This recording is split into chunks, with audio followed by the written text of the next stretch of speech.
Every life is a story, every moment a chapter. Here on Slow English Stories, we pause to listen.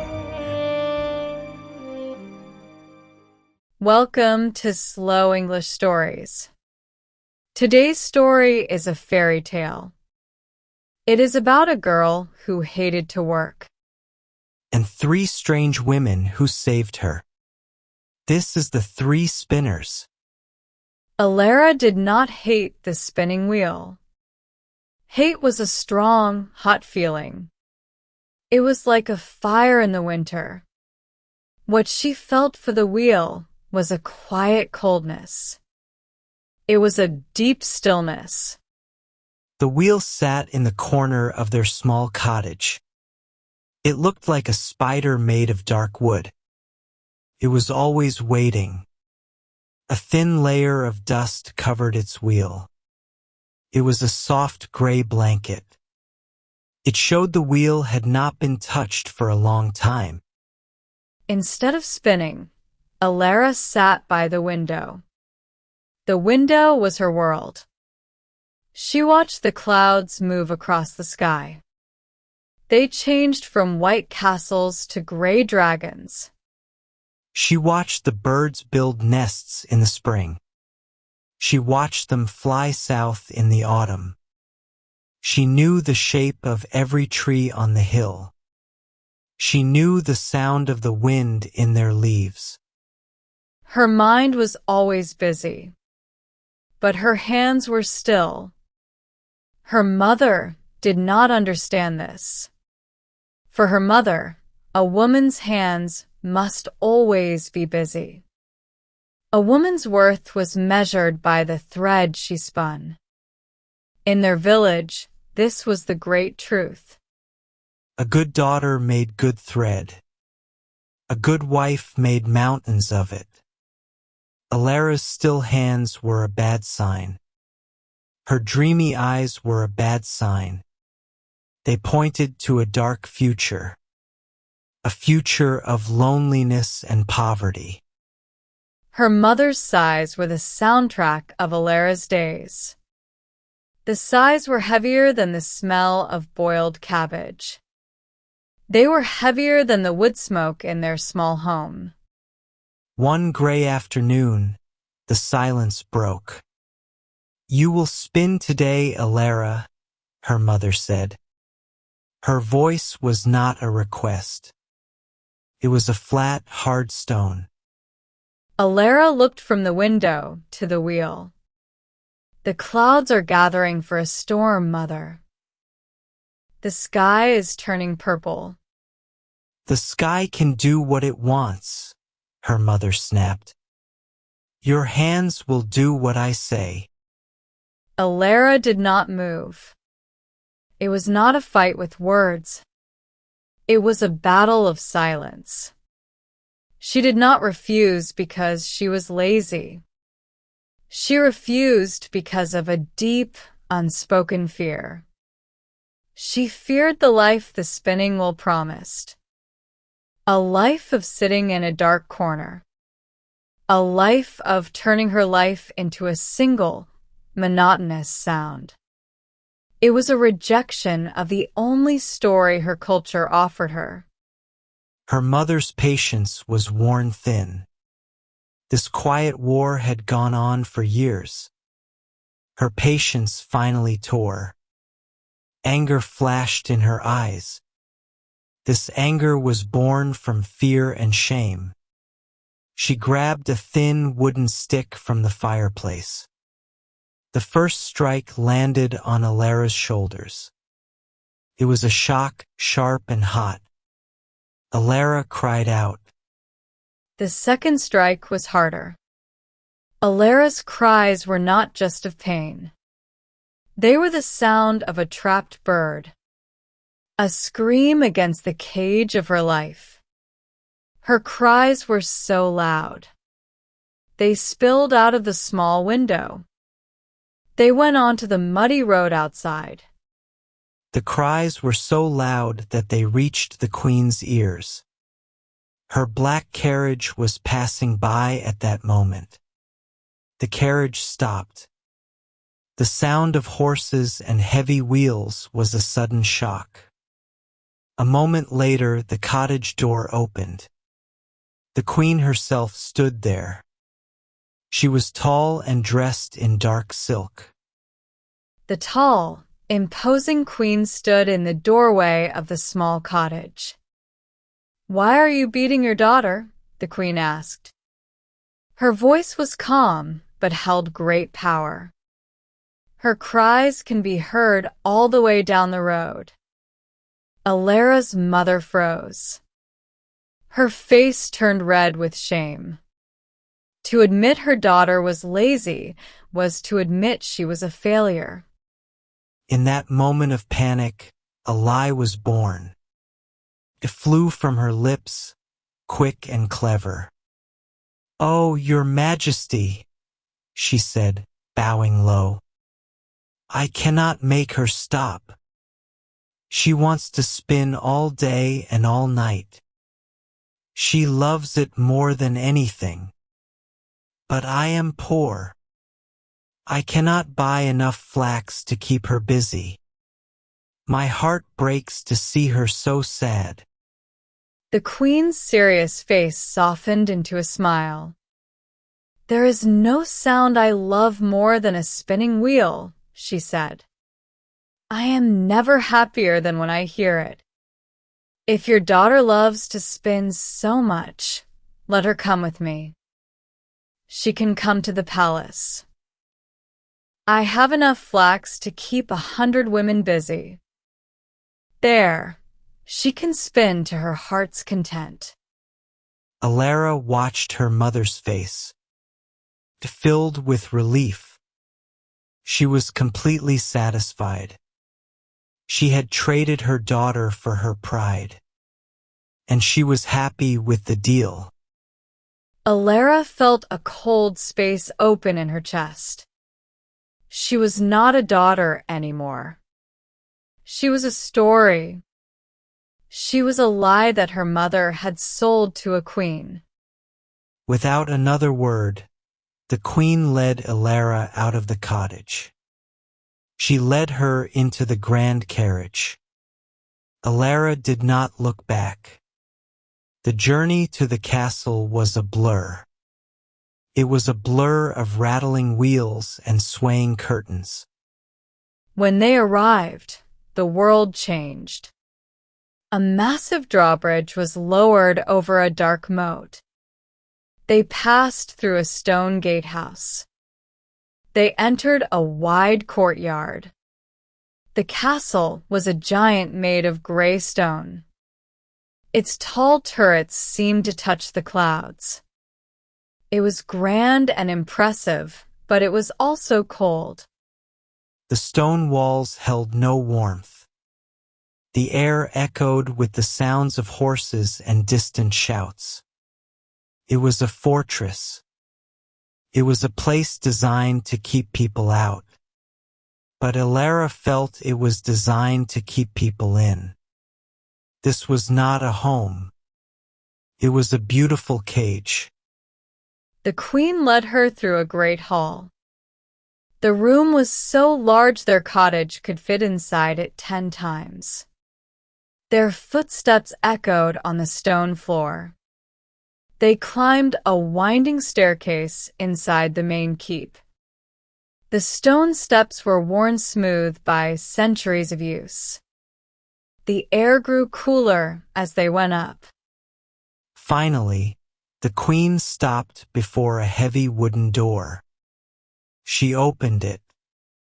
Alara gasped. The room was filled with raw flax. It was filled from the floor to the high ceiling. It was a mountain of pale, straw-like fiber. It was a silent, waiting sea.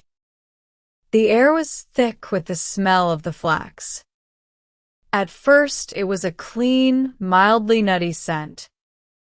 But the sheer amount of it was overwhelming. It was a perfume that promised to suffocate her. The Queen opened a second door and then a third. Each room was the same. Each room was a prison made of flax. This was not just a task. It was a lifetime of work. It was the physical form of the future she had always feared. Now, the queen said. Her voice was bright with satisfaction. Spin this flax for me. When you are finished, you shall have my oldest son for a husband. You may be poor, but I do not mind. Your untiring industry is dowry enough. The heavy door closed. The sound of the lock turning echoed in the silence. Alara was alone. A wave of pure terror washed over her. She was frightened inside. She walked to the pile of flax and touched it. The fibers were coarse and strong. She knew something with a certainty that chilled her. She could not spin it all. Not if she lived to be 300 years old. Not if she worked every single day. The queen's promise was not a prize. It was a death sentence. She sank to the floor and began to cry. For 3 days she did not move. She did not eat. She only sat on the cold stone floor and wept. The mountain of flax watched her in silence. Her hope was gone. On the 3rd day, the queen returned. She saw the untouched flax. Her eyes narrowed. Nothing has been done, she said, her voice sharp. Alara remembered the feeling of being far from home. She found one last excuse. I am sorry, Your Majesty, she whispered. My sorrow at leaving my mother's house has been so great. I have not been able to begin. The queen's expression softened a little. I understand, she said. But that excuse will not work a second time. Tomorrow, you must begin to work. The door closed again. The lock turned. This time, Alara knew there were no more excuses. Her time was over. In her despair, she walked to the high, narrow window. She looked out. She was searching for an escape she knew she would not find. As the sun began to set, the sky turned orange and purple. Alara saw something moving in the distance.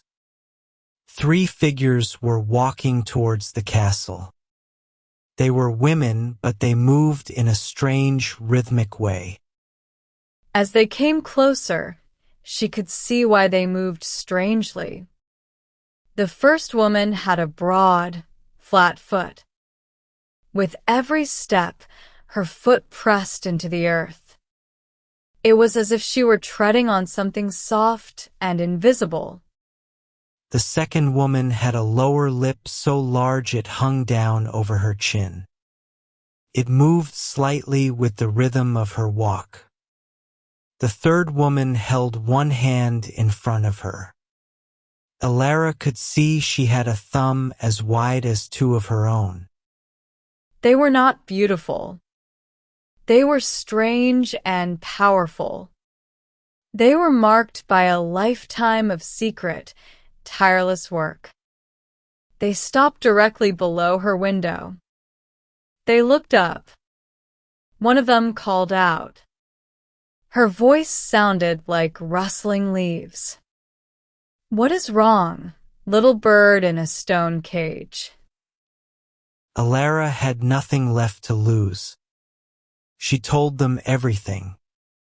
She told them about her mother's lie. She told them about the queen's impossible task. She told them about the 3 rooms filled with a sea of flax. When she finished, the 3 women looked at each other and nodded. We can help you, said the one with the flat foot. We will spin all of this flax for you, said the one with the hanging lip. And it will be done in a very short time, said the one with the broad thumb. Alara's heart jumped with a wild, desperate hope. What do you want in return? She asked. The three women smiled a strange, knowing smile. The price is simple, they said together. You must invite us to your wedding. You must not be ashamed of us. You must call us your aunts. And you must give us seats at your table, next to you and the prince. It was a strange request. But Alara's heart was full of gratitude. These women were offering her life. With all my heart, she answered. Her voice was shaking with relief. Please come in now and begin. The three women entered the room as if by magic. They did not speak again. They went to work. The room, silent for 3 days, filled with new music. The first woman sat at the spinning wheel. Her broad foot began to move the treadle. It created a steady, powerful thump, thump, thump. This was the heartbeat of the room. The second woman took handfuls of flax. She moistened the fibers with her large lip. It was a soft, slick sound. The third woman took the damp thread. She twisted it with her broad thumb. Her hand moved with incredible speed and strength. With a sharp tap of her finger on a small table, a skein of thread fell. It was perfectly spun, fine and strong. Thump, lick, twist, tap. The sounds repeated in a mesmerizing rhythm. The mountain of flax began to shrink.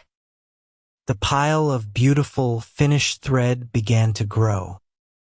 Alara watched, amazed. These women were not just spinners. They were magicians. Their strange bodies were not deformities. They were instruments of incredible power and skill. Whenever the queen came to check, Alara would hide the three women. She hid them behind the piles of thread. The queen would look at the huge quantity of yarn. She could not praise her enough. They cleared the first room, then the second, and finally the third. When the last piece of flax was spun, the three women stood up. The rooms were empty of flax, but they were filled with great shimmering piles of thread. Our work is done, they said. Now, do not forget what you have promised us. It will bring you good luck. And then, as mysteriously as they had arrived, they were gone. Alara showed the queen the empty rooms and the mountains of yarn. The queen was overjoyed. The wedding was planned at once. The prince, a handsome young man with kind eyes, was brought to meet her. He was happy to have found such a clever and industrious wife. He looked at her with admiration. Alara felt a pang of guilt. Their marriage was being built on a great secret. In the days before the wedding, the castle was a storm of activity. There were fittings for beautiful dresses. There were tastings for the wedding banquet. There were rehearsals for the ceremony. Alara was swept up in it all. But a small, persistent anxiety grew in her heart. She remembered the spinner's parting words. She had been saved by their magic. But her part of the bargain was a test of her character. It was not a test of her skill. Her real work was about to begin. The day before the wedding, she found the queen and the prince. They were walking together in the castle garden. Her hands were cold with nerves, but she knew she had to speak. This was her first true act of agency. It was a choice that was entirely her own. She curtsied before them. "Your Majesty, my prince," she began, her voice a little shaky. "I have a request." They smiled at her kindly. "Anything, my dear," said the queen. "I have 3 aunts," Alara said, choosing her words carefully. "They have been very kind to me in my life. I would not want to forget them in my good fortune. May I have your permission to invite them to the wedding? And to have them sit with us at our table?" The queen and the prince looked at each other. They saw a young woman full of loyalty and gratitude. They were pleased. "Of course," said the prince. "Why should we not allow that?" Alara's heart filled with relief. They had agreed so easily. But as she walked away, a new fear took root. They had agreed without knowing the truth. They had no idea who was coming to their royal wedding. The wedding day was perfect. The great hall was decorated with flowers and banners. Hundreds of candles lit the room.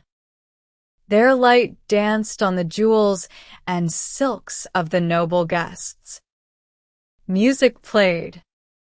The air was filled with laughter and happy conversation. Alara sat at the high table. She was beside her new husband, the prince. She was a princess. She wore a dress of the finest white linen. It was made from the very thread the spinners had created.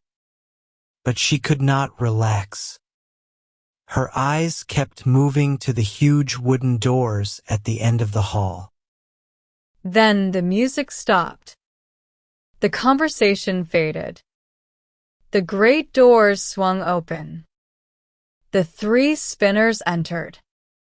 They wore their same strange, simple clothes. They looked out of place in the grand hall. A silence fell over the room. Every lord and lady turned to stare. Alara took a deep breath. She stood up, and the room watched her. She smiled a warm, genuine smile. She walked down from the high table. She took the hands of the 3 women. "Welcome, dear aunts," she said, her voice clear and strong. "I am so happy you could come." She led them back to the high table. She gave them the seats of honor right beside her. The prince stared. His face was a mask of confusion and shock.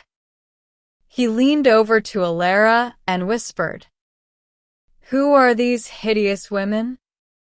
Why did you call them your aunts?" But his royal curiosity was stronger than his anger. He turned to the first woman. "Tell me," he said, his voice loud. The nearby tables could hear him. "How did you get such a broad, flat foot?" The woman looked at him, her eyes calm. "From peddling," she answered simply. "From peddling." The prince moved to the second woman. "And you," he said, pointing, "where did you get that fallen lip?" "From licking," she said, her voice soft and wet. "From licking." Finally, he stood before the third woman. "And your thumb? How did it become so broad?" From twisting thread, she answered, her voice firm. From twisting thread. The prince froze. The words hung in the air. Peddling, licking, twisting thread. He looked at the three women. He looked at their bodies, shaped by their work. They were not just women. They were the living story of spinning. They were the unspoken truth behind the craft. Then the prince looked at Alara. He looked at her beautiful face. He looked at her delicate hands and her slender feet. In his mind, he saw her sitting at a spinning wheel. He saw her sitting there day after day, year after year. He saw her beauty fading. He saw her body changing, becoming like the bodies of these three women. He was alarmed. The romantic idea of the hardworking spinner was destroyed. It was destroyed by the ugly reality of the work itself. He valued his wife's beauty far more than he valued her industry. He stood up straight. He spoke to the entire hall. His voice rang with authority. "My beautiful bride," he declared, "shall never again touch a spinning wheel." A great, invisible weight lifted from Alara's soul. The humming of the wheel, a sound that had haunted her, finally went silent. She looked at her three strange aunts, and they smiled back at her. They had spun the thread, but she had been the one to keep the promise, and that promise had set her free. And so, she escaped the hateful flax spinning forever. That was our story for today. We hope you enjoyed it. Join us again for more classic tales here on Slow English Stories. Thank you for listening.